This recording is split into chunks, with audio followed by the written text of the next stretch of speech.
heureuse, très contente de vous retrouver. Et je ne sais pas ce qu'il me réserve encore. Je ne sais pas ce qu'il me réserve. Les éléments de la Caro Gang. Ah, je les entends. Ah, ils arrivent.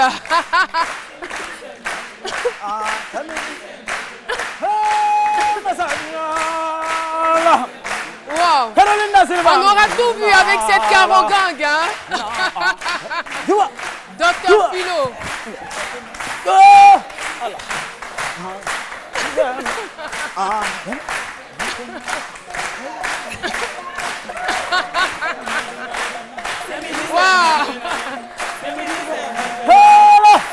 Mais Loïc, il est en train de chercher ses pas là. Ça y va, merci beaucoup. Bravo. Oh là là. Oh là là là là là là là là là. Quelle entrée spectaculaire. Je suis trop fière de vous. Alors, aujourd'hui, pour vous servir, Nessindri. Il est très joli le foulard, j'aime bien. Merci. Oui, oui, très joli. Merci. Ça a une histoire. Hein. Bon, on va pas quand même la raconter. Hein. Non, pas du tout. Hein. Non. Alors, comment vas-tu? Très bien. Le week-end. Très bien. Il s'est superbement bien passé. Ah, c'est très bien. Alors, on a le joli sourire. Décide-moi, c'est un concours de sourire ou quoi? Un concours de sourire. À ce midi, il y a tellement de jolis sourires. Vraiment. Pour la chronique TIC, vous avez Méliane Cuny. Oui, Mélie. Oui, hello. Ton week-end? Ouais, un week-end magnifique. On va dire un week-end très fructueux. Oui. On y reviendra d'ailleurs. Et puis notre ami, cher ami, oh là là, la star du monde mondial, Docteur Philo. Docteur Philo qui fait vraiment beaucoup de victimes en ville. Hein. Oui. Victime comment? Positivement. Dans le bon sens. Voilà, dans le bon sens en fait. Voilà. Vous constatez là que je suis en tenue de chasseur traditionnel, comme il m'a appelé Dozo. Donc les dozés, il y a deux catégories. Il y a ceux qui chassent, vous voyez, il n'y a pas de fusil. Ceux qui chassent là, eux, ils sont là pour le gibier. Moi, je suis un Dozo. Vous voyez, un chasseur mélodieux. Vous voyez, nous, on attire les animaux là, mélodieux. Alors, nous, voilà. Je le respecte, ce monsieur. Et nous, on arrive à avoir du gibier avec, ne serait qu'avec la mélodie. Et tu vois un lion en face, tu es là. Lion, Tcheba, approche-toi. Il s'approche. Il s'approche. Voilà. C'est stratégique, ça. Oui. Tu es un douesseur. Un douesseur. Qu'est-ce que ça veut dire? C'est un douesseur. C'est la première fois que j'entends ce mot. Oui, parce qu'avec Philo, on invente toujours. Il est doué pour nous donner des sons, en fait. Donc, c'est un douesseur. D'accord. Alors, en tout cas, merci d'être là. C'est vrai qu'on rit, c'est vrai qu'on est très heureux, mais la mort a encore frappé à notre porte. Oui, la RTI vient de perdre un de ses meilleurs animateur. Il s'agit de Lance Ouattara, animateur radio. Nous sommes dans la tristesse. C'est inexplicable. On ne sait vraiment pas quoi dire. Moi, devant ce genre de situation, je ne trouve pas les mots, pas du tout. Il y a quoi à la famille? Je ne sais pas. Franchement, je ne sais pas quoi dire. Je suis restée sans voix. J'ai perdu mon latin. Je ne sais pas quoi dire face à cette mort. Je ne dirais pas que c'est une mort de trop, mais on ne veut plus de ça. Vraiment, plus de morts précoces, plus de morts prématurées. Il avait encore quelque chose dans le ventre, quelque chose à démontrer et malheureusement, il est parti. Nous sommes avec la famille. Nous sommes avec sa famille biologique et sa famille de la RTI. Voilà. Alors, nous allons faire l'effort, hein, cher public, de poursuivre cette émission dans la bonne humeur. La mort fait partie de la vie. C'est notre, on va dire, notre destin le plus certain. Alors, sachons donc nous comporter quand nous avons la chance d'être sur la terre, quand nous avons la grâce d'être en vie. On va donc applaudir pour tout ce que Lance Ouattara a pu donner à la Côte d'Ivoire.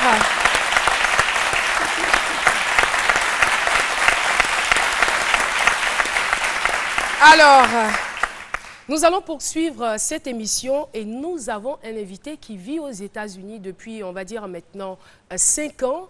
Et il fait de la musique, il fait aussi de la danse traditionnelle. Il a un groupe, Saturna est avec nous. Il va nous rejoindre sur le plateau. Saturna qui nous rejoint sur le plateau de ce midi. Installez-vous.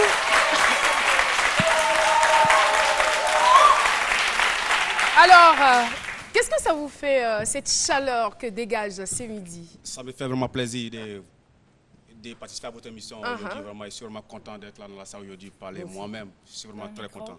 Et vous êtes le responsable du groupe Agbaiman Nazi? Oui, je suis le responsable du groupe Agbaiman des Nazis. Agbaiman Nazi, ça veut dire quoi? Agbaiman des Nazis.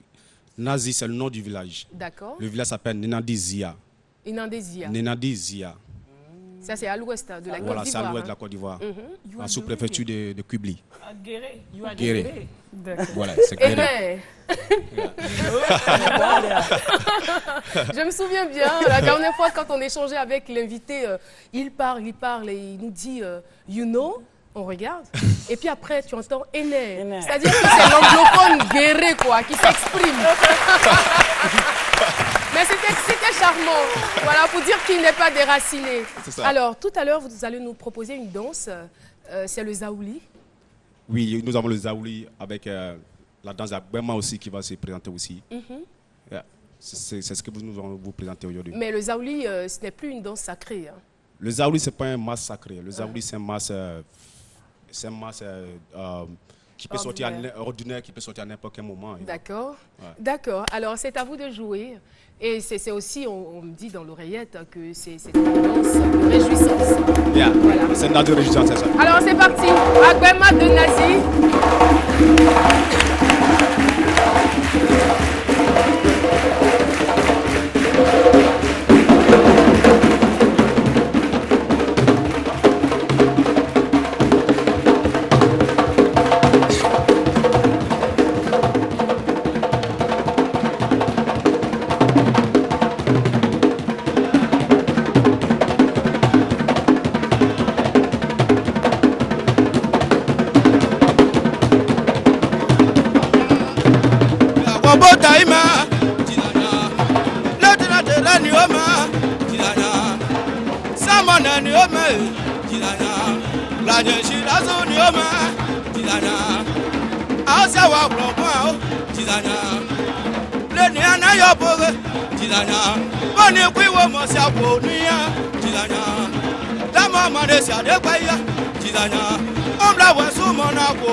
Agbaiman! Agbaiman!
C'était donc le groupe Agbema de Nazi, dirigé de main de maître par Saturnin, qui est avec nous sur ce plateau.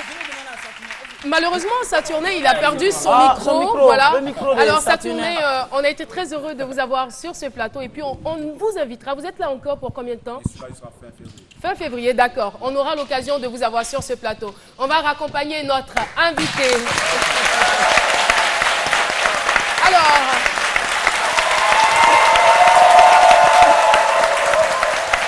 Voilà. Alors voilà, c'est tout ça ce midi, hein. Bonne ambiance, convivialité, beaucoup de chaleur, beaucoup de joie de vivre quand même à distribuer. Je me demande s'il y a quelqu'un qui est resté au village là-bas, si tous ceux-là viennent des nazis. Ils sont beaucoup. Il y a quelqu'un au village. Ils sont nombreux, hein, voilà. Alors, le thème du jour, je suis sûre que vous attendiez ce moment. Mon fils est une star mondiale du foot. Eh bien, c'est moi.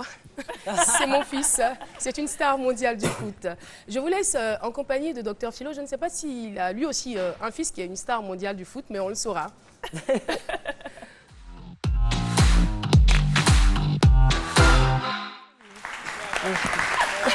Oui, Dr Philo. Comme tu l'as dit, mon fils, bon, ce sera très bien. Je garde ça, c'est un petit secret de famille. Très bientôt, une star mondiale, mais pas du foot. Ben ouais, c'est ça. Une discipline vraiment qui n'est pas beaucoup connue en Côte d'Ivoire. Je crois que c'est au Pakistan qu'on... Voilà. C'est quoi? Et donc, très bientôt, je vais vous faire la révélation très bientôt. C'est mieux, hein? Voilà. C'est mieux. Et donc, avoir pour fils une star mondiale du foot, vraiment, lui, c'est que lui, il a l'argent. Football, où on paye beaucoup, les contrats, les milliards. Papa de quelqu'un de ça c'est l'argent, il est comblé financièrement. Ça, j'en suis sûr. Ben là, c'est un peu la vision générale, c'est ce qu'on dit. Quand ton fils est de façon, voilà, il est un peu connu mondialement dans le football, lui, le papa a l'argent. C'est ce qui se dit. Voilà, et Philo, toi, qu'est-ce que tu en penses? Bon, en tant qu'analyste, voilà, pluraliste, bon, je ne peux pas juger, je suis mal placé pour juger. Mais tu peux quand même donner ton point de vue. Oui, il a l'argent, vraiment. Quoi que tout football. Je disais que c'est un peu ce que les gens voient un peu généralement. Sinon, il y a des stars que moi je connais. Quand on dit voilà son papa qui est là, ils sont pas assis dans le balladrome, Koutoukou, à Tremba, Koutoukou. C'est vrai ça. Oh, je ne peux pas citer de nom pour ne pas faire de publicité. Non, pour ne pas faire de pub. Je ne peux pas faire de publicité. Je connais, tout le monde le connaît. Hein? Je ne vais pas faire de pub. Il ne veut pas faire. Je ne vais pas faire de pub. Je ne peux pas assis, balladrome, c'est pas plus de temps. Et lui me dit, c'est mon enfant. Il tape la poitrine. Oui, je lui ai dit quoi? Il dit c'est mon enfant. Il est fier d'avoir un enfant. Mais vraiment, il faut dire que, vous savez que le football, aujourd'hui, on connaît, hein, on va citer pêle-mêle des noms tels que Kolo Touré, les Ivoiriens, Kolo, Drogba, Ninyeri, qui encore? Et le papa de Messi. Mais tout le monde a envie de devenir star pour faire plaisir à ses parents. C'est clair. Voilà, j'étais récemment avec... une aussi star mondialement connue, mais un comédien, Abbas, que je respecte beaucoup. Il me disait la dernière fois que il a un ami qui lui disait qu'il est il est chuiste à la RTI. Ah, ça veut dire quoi? En fait, quand les émissions finissent là, il dit c'est lui qui prend le micro et fait chut. Tout le monde. Tu comprends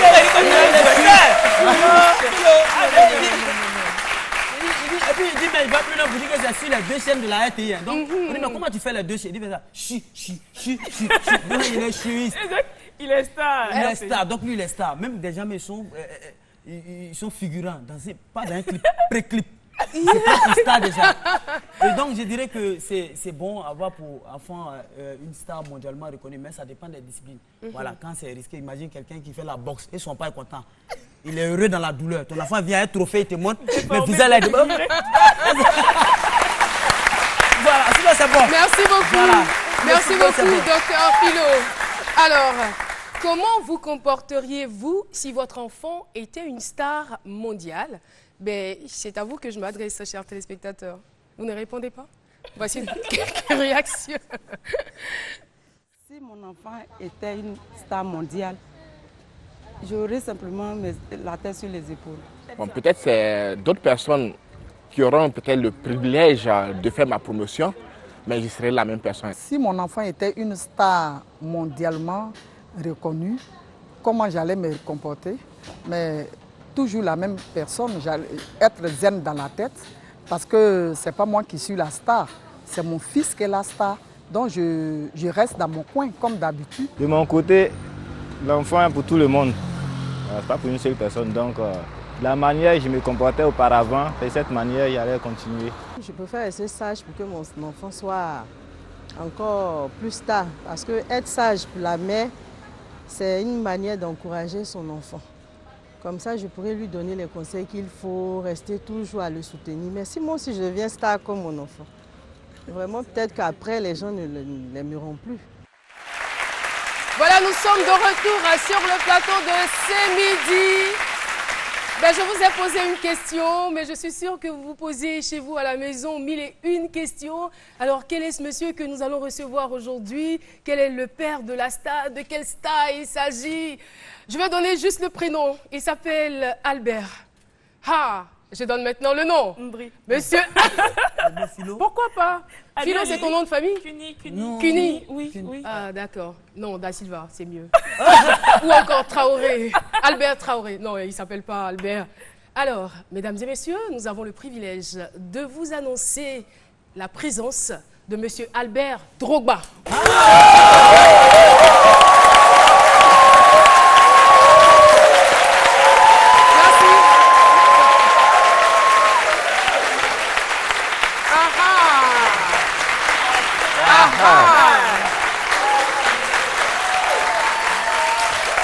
Merci public.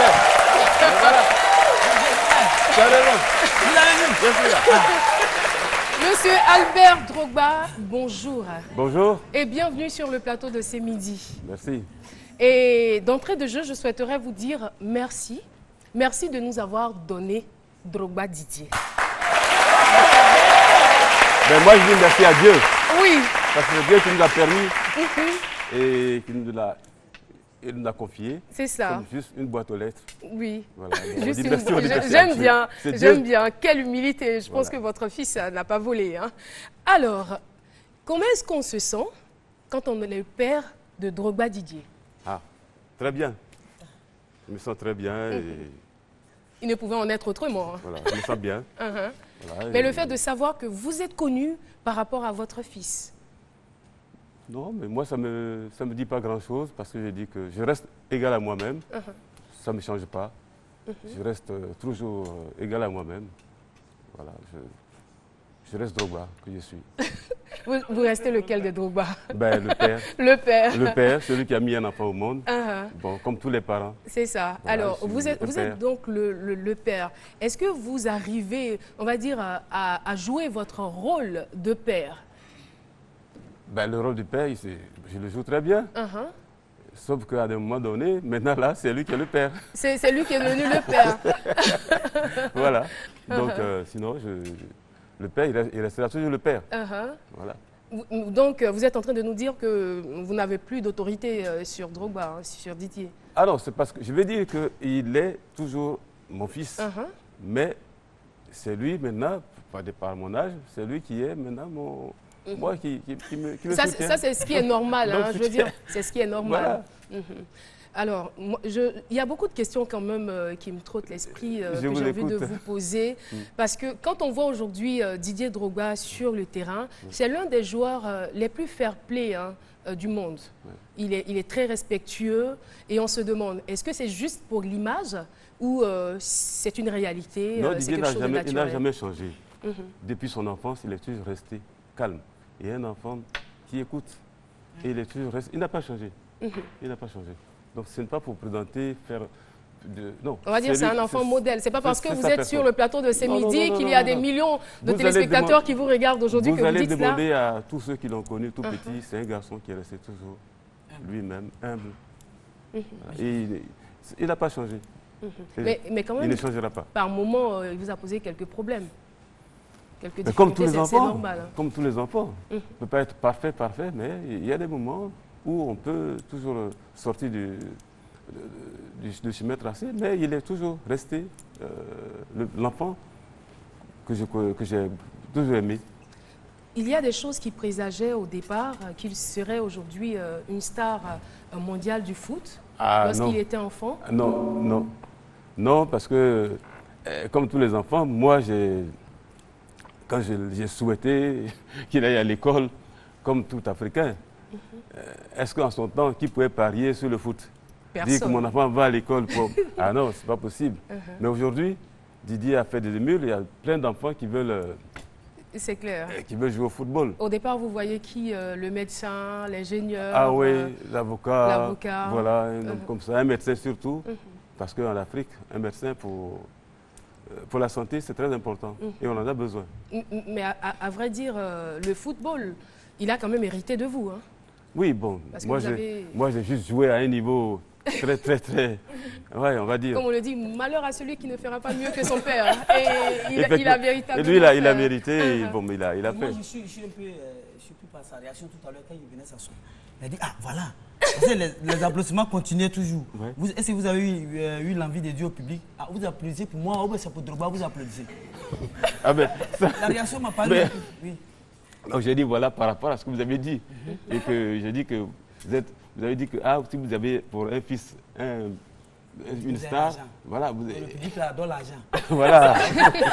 Mais financièrement, c'est comment? Parce que elle a dit qu'est-ce qu'il est fait plus financièrement. Oui. Est-ce qu'il est fait plus financièrement?